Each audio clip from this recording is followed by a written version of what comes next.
As part of his visit to the United States, Pope Francis conducted a Mass in Washington, D.C. earlier this Wednesday.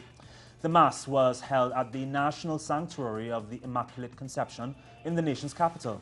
During his homily, Pope Francis called on people to take responsibility for each other and for the world as a whole. He urged his followers to put complacency aside and to practice greater solidarity with each other. During a meeting with Catholic bishops earlier in the day, Francis also spoke out on the crimes of sexual abuse committed by members of the clergy. So, quanto ha pesato in voi la ferita. I realize how much the pain of recent years has weighed upon you, and I have supported your generous commitment to bring healing to victims, in the knowledge that in healing we are too healed, and to work to ensure that such crimes will never be repeated. The Pope began his day in the United States with a visit to the White House, where he was welcomed by President Barack Obama.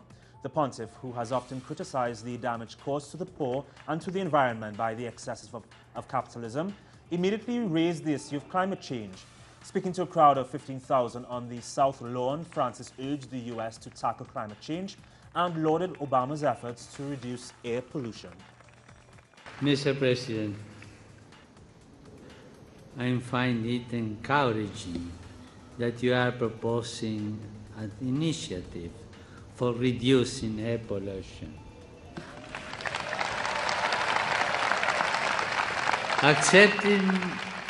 Accepting the urgency, it seems clear to me also that climate change is a problem we can no longer be left to a future generation.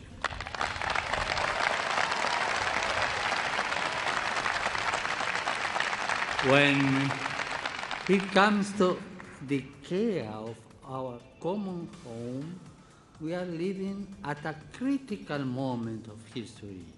During the ceremony, Obama thanked the Pope for his help in restoring diplomatic ties between the United States and Cuba. Francis had held prior secret talks in the Vatican with representatives of both nations.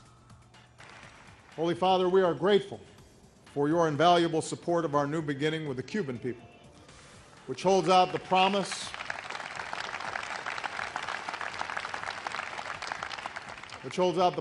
of better relations between our countries, greater cooperation across our hemisphere, and a better life for the Cuban people. From now on the Pope's visit to the United States, we're joined by our very own correspondent, Bianca Perez. Hi, Bianca. We're glad you're there in Washington, D.C., and it's an exciting day for many. On the street, what are people saying about the Pope's visit? Thank you very much. And as you mentioned, yes, it was very exciting. For people here on the street, thousands lined up outside of the National Mall. This was where the Pope paraded down after his meeting with President Obama this morning. 30,000 to be exact were there since 4 in the morning. Some people slept outside, and their reactions were just joy, excitement. Some people were crying from the emotion that they had from, seeing the Pope, and a lot of them were just hopeful that he will carry their messages.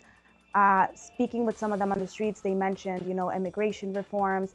They hope that he will keep all of the immigrants in mind. They also hope that he will speak on climate change. He is, after his meeting with President Obama, he will also be meeting tomorrow morning with a joint session of Congress, and they are hoping that he will address these issues, as well as, an end to poverty and end to racism and discrimination here in the United States. And people are just very overjoyed and just very hopeful that he will, carry this message over and be able to be a voice for the people here in the United States. Understandably so, Bianca. What do you think are some of the highlights of Pope Francis' visit there thus far? What's been his message? Well, thus far, as you previously mentioned, he spoke about the crimes of, the violations of children by some of the priests in the church, and that was a very big deal because it kind of brought more of a, the tone of what he will be speaking here, as well as, of course, his mention of immigrants early in the morning when he met with President Obama. He brought up the fact that he himself is the child of immigrants and he is very proud of it. And he kind of brought political topics out already in the agenda, very early on in the agenda. So those are some of the highlights. Of course, he will also be meeting with Congress, and his message has been, he will be speaking on climate change, he will be speaking on immigration, he will be speaking on racism, peace for the world, and he's kind of made it very clear throughout the whole day that these are the messages that he wanted to give. I also want to highlight that the Pope did stop his Pope-mobile when they were parading down the National Mall for a little girl who wanted to give him a letter.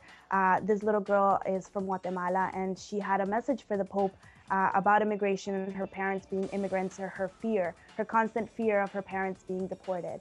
And so the Pope, of course, allowed her to come to him, and he stopped the Pope-mobile, he received the letter, he gave her a blessing, and the girl, of course, was allowed to deliver this letter herself. So that was a very kind gesture that the Pope made that really showed, his humility and the message that he has, which is he is a Pope of the people, and that's kind of what he has been trying to show here in the U.S. thus far. I totally agree with that. He is a Pope of the people. Well, many conservatives have been trying to discredit Pope Francis for his stance on equality and the environment.